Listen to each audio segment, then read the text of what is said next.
بسم اللہ الرحمن الرحیم۔ ایک کے بعد ایک دلخراش پریشان کر دینے والے واقعات کا سلسلہ جاری ہے۔ یہ ہیں محمد بن سلمان، جو اس وقت سعودی عرب کے ولی عہد ہیں، اس سرزمین کے ولی عہد جہاں پر قدم رکھنے کا خیال بھی دل میں آتا ہے تو عقیدت و محبت انسان کو چاروں طرف سے گھیر لیتی ہے۔ جمعے کے مبارک دن میں جزیرۃ العرب کی حرمت کو پامال کیا جاتا رہا۔ سوئمنگ سوٹس کی نمائش کی گئی۔ لباس کے نام پر چند کپڑے لپیٹے برہنہ عورتیں بے شرمی کی مثال بن کر تماشائیوں کے سامنے واک کرتی رہیں۔ اس حیاسوز بے لباسی اور اسلامی اقدار کے جنازے کو دنیا کے سامنے فخر کے ساتھ پیش کرنے والے یہی محمد بن سلمان تھے۔ اسلام کے مرکز و محور کی اس شدید ترین بے توقیری کو محمد بن سلمان کے ویژن 2030 کا اہم حصہ مانا گیا اور اسے پروجیکٹ ریڈ سی سے متعلق کہا گیا۔ اسی ویژن 2030 کے تحت آج سرزمین مقدس کے مختلف علاقوں میں شراب خانے موجود ہیں، کیسینوز کھولے گئے ہیں، مردوں اور عورتوں کو مکسڈ گیدرنگ کی حکومت کی جانب سے اجازت دی گئی ہے،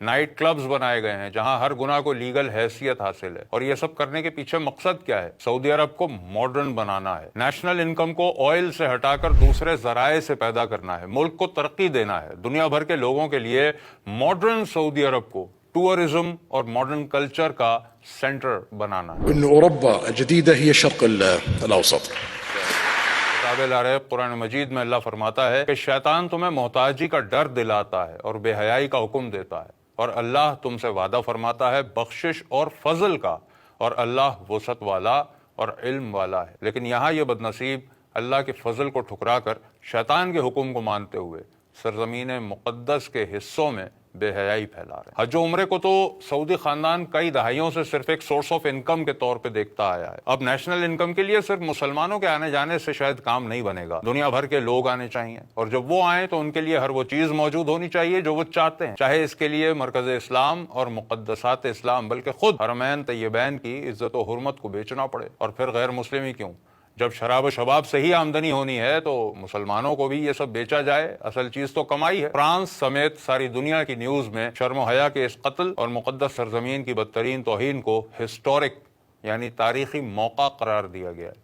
سوال بہت سیدھا ہے، جب ہم پاکستانی عوام فرانس، سویڈن اور ہالینڈ کی طرف سے ہونے والی گستاخیوں پر ری ایکشن دیتے ہیں اور ایسا دیتے ہیں کہ دنیا دیکھتی ہے، تو پھر جزیرہ عرب کی توہین کرنے والے کے خلاف ہماری آواز کیوں نہیں نکلی؟ حضور نبی کریم صلی اللہ علیہ وسلم نے فرمایا تھا، جس کا مفہوم ہے کہ فتنے ہر طرف سے ایسے برسیں گے جیسے آسمان سے بارش برس۔ یاد رہے کہ سرزمین عرب اور حرمین طیبین کسی خاندان یا فرد کی ذاتی ملکیت نہیں ہے، یہ امت مسلمہ کا مجموعی ورثہ ہیں۔ یہ کسی ایک شخص کی مرضی پر ڈیپینڈ نہیں کرتا کہ وہ جو چاہیں کرتے پھریں اور ہم اس لیے خاموش رہیں کہ ہمارا اس سے کیا واسطہ ہے۔ یہ دیکھا جائے تو فلسطین سے بھی زیادہ بھیانک صورتحال ہے، کیونکہ وہاں کے بارے میں ہم یہ جانتے ہیں کہ وہاں اسرائیل قابض ہے جو ایک یہودی ریاست ہے، لیکن یہاں پر اسلام کی برانڈنگ کے ساتھ اسلام کی عزت پر حملے کیے جا رہے ہیں۔ یاد رکھیں کہ جو کچھ اس سرزمین میں کیا جائے گا دنیا کی نظر میں اسے اسلام مانا جائے گا۔ کیا یہ سب ہونا ہمیں گوارا ہے؟ قرآن میں اللہ نے فرمایا کہ انہوں نے تو یہی خواہش رکھی کہ کسی طرح تم نرمی کرو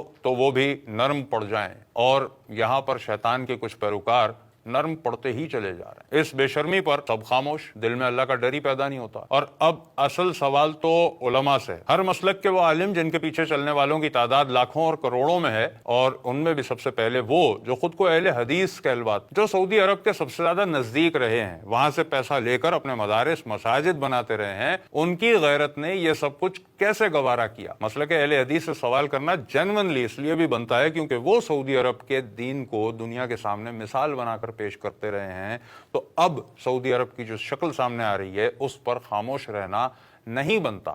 اب محمد بن سلمان کے ماڈرن سعودی عرب کے خلاف سب سے زیادہ بولنے کا حق انہی کا ہے، لیکن افسوس کے کئی دن انتظار کے بعد بھی ان کی طرف سے کوئی مذمت، کوئی بیان نہیں آیا، اس لیے ہمیں یہ مطالبہ کرنا پڑ رہا ہے۔ تو باقی مسالک کی غیرت کو کیا ہوا ہے جو وہ خاموش ہیں؟ کیا یہ ڈر ہے کہ ان کے حج اور عمرے روک دیے جائیں گے، انہیں وہاں پر داخلے سے منع کر دیا جائے گا؟ جب اہل سنت کا یہ عقیدہ ہر محفل میں سکھایا جاتا ہے کہ جاتے ہیں وہی جن کو سرکار بلاتے ہیں، تو پھر اب کس بات کا ڈر ہے؟ کیا سرکار انہیں نہیں بلائیں گے جو اللہ اور رسول کے حرم کی تعظیم کا دفاع کرنے کے لیے اٹھے گا؟ تو کیوں اس توہین پر کانفرنسز نہیں ہو رہی؟ کیوں اس ابلیسیت پر مساجد میں بات نہیں کی جا رہی؟ کیوں اس فتنے کے خلاف علماء کی آواز اب تک سامنے نہیں آئی؟ یا کوئی اور مسئلہ ہے جس کی خاطر حرمین کی عزت کو قربان کرنا جائز ٹھہرا لیا گیا ہے؟ اور یہی سوال علماء دیوبند سے بھی ہے۔